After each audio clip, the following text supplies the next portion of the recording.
정답 확인합니다. 북한 교회 신자는 모두 대남 요원이다. 대남 요원. 북한에 교회가 있고 저는 사실은 북한 교회에서 정말 성경책도 있고 찬송가도 있는지도 궁금한데 그 신자가 모두 대남 요원이라는 게 말이 되나요, 소연 씨? 한마디로 통일전선부 소속이고요. 그러니까 거기에서 교회라고 하게 되면 북한 주민들 형식상으로 보여지긴 하지만은 실질적으로 거기에 외국인들이 들어가서 할 수도 있고 그 남조선 인민들을 포섭도 하고 간첩으로도 활용도 할 수 있고 이렇게 정신적으로 완전히 무장된 이런 사람들이다라고 볼 수가 있습니다. 교회가 북한에서 어떤 식으로 운영되고 있는지 영상으로 준비해 봤거든요. 네, 함께 보시죠.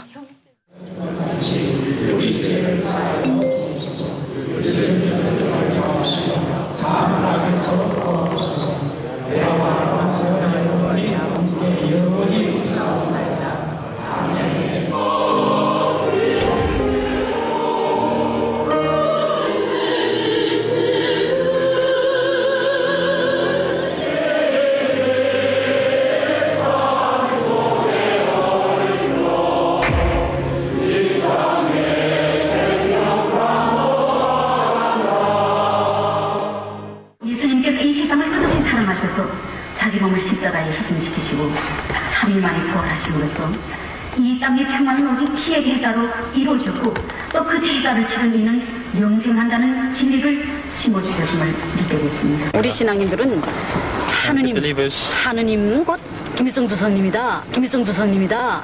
이렇게 생각한다. 하느님을 김일성 주석님을 하느님과 같은 분으로 생각합니다. 그러니까 죽은 예수가 다시 태어나는 부활은 안 믿습니까? 그렇습니다. 저는 예수가 죽었기 때문에 다시 태어난다. 이렇게는 그렇게는 믿지 않습니다. 우리 지금 과학의 시대에 사람이 죽었다 다시 산다는 걸 믿을 사람이 없죠. 뭐 하는 거예요, 그러면?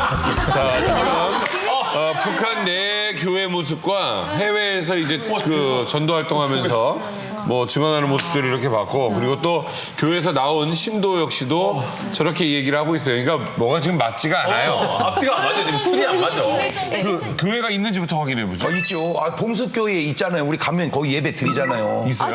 상징적으로. 왜냐면요. 그분들이 교회를 인정해서 있는 게 아니고 우리나라는 종교의 자유도 있다. 선전을 위해서 뭘 못합니까? 거기서. 그럼 그 안에서는 진짜 예배 드린다니까. 예배 가서 여기서 이제 남한에 있는 목사님들이나 가면요. 예배를 드려요. 근데 그 예배가 그냥 우리가 드리는 예배가 아니고 형식은 비슷한데 다 내가 이거 보고 또 이해가 되네요. 왜냐하면 웬만한 사람들 뭐 예배 드리다 또 넘어오면 안 되잖아요. 믿음이 진짜 들어가 버리면은 그러니까 대남 요원에서 그냥 사상이 완전히 무너지지 않을 그런 사람들만 데려다 하겠죠. 이해는 되네요. 그럼 거기서 매주 예배도 있나요? 아니면 누가 올 때만 형식적으로 보여주기 위한 그런 건가요? 표면적은 다 있어요. 매주 예배는 있는데 매주마다 사람들이 계속 오는 거죠. 재미교포가 됐던 뭐 외국에서 오던 뭐 한국에서 가던 매주마다 손님이 있기 때문에 그 손님들을 위한 예배는 매주 있습니다. 그럼 매주 듣다 보면 매주 듣다 보면 아무리 대남 요원이라도 그게 좀 또 될 것 같아요. 네. 개념이 뭐냐면은 일단 그 김일성 종합대학에 한때 종교 학부라는 걸 만들었었어요. 네, 그래서 개념적으로 각 종교에 대한 걸 분파를 딱 교육을 시켜가지고 그런 사람들이 일단 그런 통일선 전선부 산하에 지금 없어졌는데 사경부라고 사회문화부라는 게 있었어요. 그쪽에서 대체 보면은 남한과 연관된 사람이 누구냐면 남한에 있는 사람도 포함이 되지만 해외에 나가 있는 재미교포, 제일교포 뭐 여러 가지 있잖아요. 그런 사람들이 올 때마다 이게 그 교회 예배도 하고 하는데요. 대체 보면 거기서 정말 요원들은 매치가 숨어 있고 나머지 에키스트라예요, 에키스트라. 네, 그러니까 한마디로 그 교회 자체를 이렇게 쇼윈도처럼 이렇게 보여주는 거죠. 그 정교과 얘기를 나왔는데 김일성 종합대학의 정교과 그러니까 스님 한 명, 뭐 목사님 한 명 이렇게 4년에 4명을 키웁니다. 그러니까 이 사람들은 왜 키우냐면 기독교가 사회주의 정권에 어떻게 해를 끼치는가를 연구하는 사람들이에요. 소속이 주치상 연구소 산하입니다. 그래서 이 사람들이 만약 경우에 교회에 파견된다 이러면 목사로 가는 거고 이 사람들이 절에 파견된다 그러면 스님으로 파견되는 거죠. 그러니까 이런 식의 교육을 전문적으로 받은 사람들이 조선 그리스도 연맹이나 이런 데 파견돼서 그 설교를 하거나 뭐 그 법사를 하는 거죠. 아니 그러면 이 신자들도 대남 요원이고 뭐 이렇게 또 박해를 많이 하잖아요. 북한에서는 종교를. 근데 교회를 어떻게 운영을 국가에서 운영을 하는 거예요? 그러면? 아니 그 통일선전 사업부라는 데서 직접 그 맡아서 관리를 하는 거예요. 네. 일반 사람들은 그 주변에 사는 사람들은 그게 화장실인지 무슨 식당인지 알지도 못해요. 진짜? 그러니까 일반 주민들은 교회를 들어갈 수가 없어요. 들어가서도 안 될 분들로 들어갈 수도 없어요. 거기는. 예. 거기는 그 평양에서 있으면서도 거기 교회가 있다는 것도 몰랐고 어린 시절이지만 몰랐어요. 북한 사람들이 교회가 있다는 것은 절반 넘게 모를 거예요. 아마. 공수교회라는 거는 말 그대로 보여주기식이고 우리나라는 종교의 자유가 있다는 걸 보여주기식이고 또 하나는 아까 말씀하신 것처럼 대남공작 이런 관련된 그냥 하나의 어떤 장소이지 이거를 뭐 일반인들이 종교를 어떤 뭐 자유를 주기 위해서 그거를 그리고 북한에 그것도 있어요. 사찰도 있어요. 사찰도 있는데 이건 다 어디까지나 형식적인 거고 여기 뭐 진짜 주민이 가서 뭐 내가 정말 그 예비하고 불교를 믿어서 가서 뭐 이렇게 한 이런 거는 없어요. 사찰 안에 있는 예를 들어 스님도 대남 요원. 그렇죠. 스님도 머리도 안 깎고 구두 신고 다니는 스님 있는데. 북한에 교회가 있다는 거를 대부분의 탈북자들은 남한에 와서 알았을 거예요. 아, 거기서는 모르고. 결국은 외국의 해외에 있는 종교단체를 끌어들여서 결국은 종교단체에서 많은 지원을 해주지 않습니까? 그러니까 그런 식으로 보여주기로 해서 평양 바이러스를 퍼뜨리는 거예요, 반대로. 그러니까 한마디로 얘기하면 북한에서는 이런 뭐 기독교든 불교든 뭐 이슬람든 딴 종교를 받아들이거나 신앙하면 그건 사형입니다. 총살이에요. 그거는. 담비 씨는 밀수했잖아요. 성경책 밀수하는 사람은 없던가요? 예전에는 많지 않았는데 지금은 많아졌어요. 성경책을 이제 몰래 받아서 이렇게, 그러니까 중국에서 얘기를 해요. 성경책 받아주면 너 얼마 주겠다 하니까 미수꾼들은 또 돈을 벌어야 되는 목적도 있고 하니까 그냥 받아서 줘요. 전달하는 사람이 전달을 해요. 그래서 그 미수꾼들이 성경책을 받다가 이제 단속이 걸리면 그 책이 나오면 그 사람들은 그냥 가족이 몽땅 다 정치병소나 그렇게 끌려가고 서로 그리고 막 동네에서도 그런 게 요즘 너무 많다 보니까 눈 감고 중얼중얼거리면 다 기도하는 줄 알고, 다 기도한 줄 알고 막 동네에 되게 친하게 지내던 그 집이 있었는데 둘이 어느 날 싸웠어요. 티격태격 막 싸웠는데 야, 나 너 미신 믿은 거 다 말한다 이러면서 막 둘이 싸웠는데 그 싸우면서 얘기한 말을 다른 사람이 듣고 가서 신고를 한 거예요. 그러니까 이 사람들은 그냥 얘기한 건데 그래갖고 잡혀가서 뇌물 고이고 나왔어요. 예, 제가 이제 그 시적 그러니까 이렇게 두던 것도 있지만 본 것도 있어요.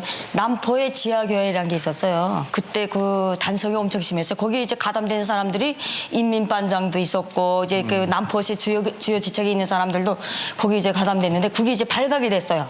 심지어 그 강서구역이라는 데인데 그 구역에서 뭐 그 청산리가 있어요. 구역 강서구에 청산리 있고 동상이 있어요. 매일 저고리 있고 구 여자는 매일 저고리 있고 동상에 꽃바구니에 갖다 바치고 이렇게 충성심에 완전히 강한 사람인데 지하교회를 운영한 거예요. 그 임반장이. 그래서 그 발각돼가지고 온 집안 안채 사등에 8천까지 와야 정치수용소 나가고 사형당하고 이런 신뢰가 있었어요. 북한에서 실제. 북한의 교과서 중에 우리 여기 출연자들 다 알 거예요. 미제 승량이라는 제목이 있는데 거기 나오는 그 등장인물이 그 선교사가 있어요. 근데 선교사가 교회에 심어져 있는 그 사과나무에서 떨어진 사과 하나를 밖으로 굴러나고 어떤 아이가 주워 먹었단 말이죠. 그랬다고 걔 이마에다가 요족이라고 이렇게 쓰는 그 내용의 그 교재가 있거든요. 그래서 저희는 목사라든지 선교사는 정말 상당히 나쁜 사악한 놈들인 줄 알았었어요. 그 영화도 십자가 뒤에 숨은 모략이라는 그런 영화가 있어요. 맞아. 그래가지고 아주 나쁜 놈으로 이렇게 해놨어요. 선교사들을. 또 어떻게 보면 기독교 때문에 북한에서 나온 거나 마찬가지인데 어머니가 중국에 가서 그 한국 선교사를 만나가지고 이제 돈을 주면 이제 엄마가 녹음기 찬송가가 들어있는 녹음기 카세트랑 성경책을 북한 주민들한테 전파하면 되게 많은 돈을 준다 해가지고 그걸 어떤 사람과 같이 갖고 나와서 지하 교인들한테 다 이렇게 나눠준 거예요. 그렇게 6개월 정도 일하다가 엄마랑 같이 일하는 사람이 잡혔어요. 근데 고문하면서 어머니 이름까지 같이 분 거예요.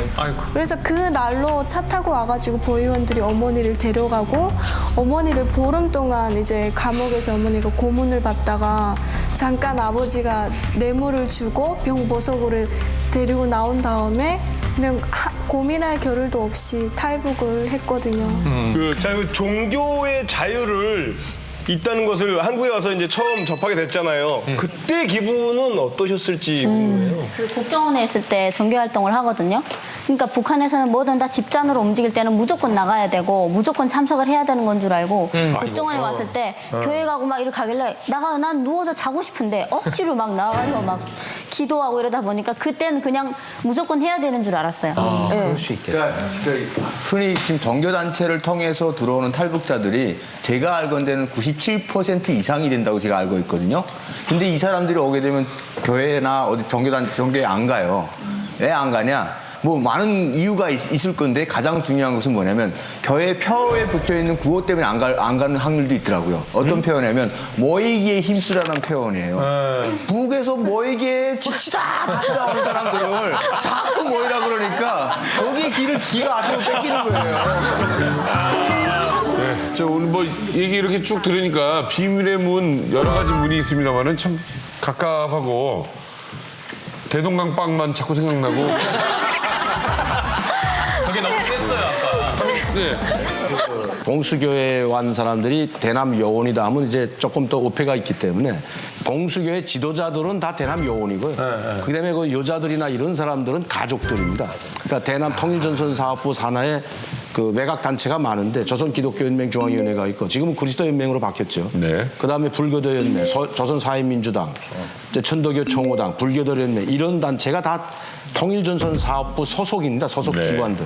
여기에 소속되어 있는 가족들이 올 때마다 모집해가지고 여기 가족들은 대체로 다 조선노동당원들입니다. 그러니까 우리가 가짜라고 말하기 전에 자기네가 스스로 우리는 가짜입니다고 이야기하잖아요. 어떤 기독교가 우리 하나님은 김일성입니다 하는 기독교는 이 지구상에 없고요. 그리고 기독교의 기초도 모르는 이야기를 하잖아요. 저 봉수교회 담임 목사님이 저희 숙부님이었어요. 네, 조선노동당원이었고 그 숙부님이 봉수교회 89년도에 생겼는데 그때 외국인들 많이 오다 보니까 이제 종교의 자유를 위해서 있다는 걸 보여주기 위한 거고 두 번째는 외화벌이용입니다. 간단합니다. 목사님들이 저기 가서 설교 한번 하려면 돈 다 내야 돼요. 공짜 목사로 가서 우리 장경동 목사님 아시면 알지만 북한에 가서 공짜로 가서 저기서 그냥 예비 드린 사람 없습니다. 병원을 지어준다든지 무슨 돈을 그런 사람들만 가서 저기 와서 설교를 하게 하는 거지. 그래서 저 봉수교회는 그냥 가짜다. 이렇게 보시면 될 것 같습니다.